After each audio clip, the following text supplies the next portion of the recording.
আসসালামু আলাইকুম। আশা করছি যে যেখান থেকে আমার ভিডিওটা দেখছেন সকলেই আল্লাহর রহমতে ভালো আছেন। আজ আমি একটা চিকেন বল রেসিপি তৈরি করে দেখাবো একদমই সহজভাবে। চলুন তাহলে রেসিপিটা শুরু করি।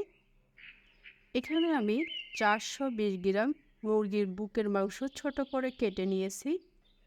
আর এখানে হাফ কাপ কর্নফ্লাওয়ার দিয়ে দিচ্ছি, 1 টেবিল চামচ চিনি, স্বাদ মতো লবণ, হাফ চা চামচ বেকিং পাউডার আর একটা চিকেন কিউব দিয়ে দিলাম। এখানে একটা কাঁচামরিচ, একটা শুকনো মরিচ কেটে দিয়ে দিচ্ছি।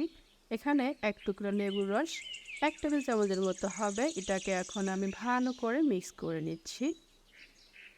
ভালো করে মিক্স করে নিয়ে এটাকে আমি 30 মিনিটের জন্য ঢেকে রেখে দিচ্ছি। 30 মিনিট পর এখন ঢাকনাটাকে খুলে আমি একটা ব্লেন্ডার জারে দিয়ে দিচ্ছি। আর এখানে 2 টেবিল চামচ পানি দিয়ে দিচ্ছি, বেশি পানি দেওয়া যাবে না। এখন আমি ভালো করে এটাকে পেস্ট করে নিয়েছি। ঠিক এরকম করে পেস্ট করে নিতে হবে, মিহি পেস্ট হতে হবে। এখন আমি একটা বোর্ডের উপর সামান্য তেল একটু মেখে নিয়ে এটাকে একটা রোলের শেপ দিয়ে ছোট ছোট করে লিচির আকার কেটে নেব সহজভাবে বানানোর জন্য।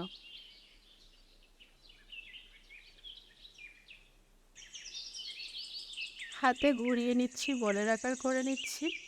এই তো একটা বল তৈরি হয়ে গিয়েছে। এরকম করে সবগুলো বল আমি তৈরি করে নেব। সবগুলো বল তৈরি হয়ে গিয়েছে। এখন আমি এখানে গরম পানি দিয়েছিলাম চুলাতে। গরম পানির মধ্যে সবগুলো বল ঢেলে দিয়েছি, একটু নেড়ে দিচ্ছি।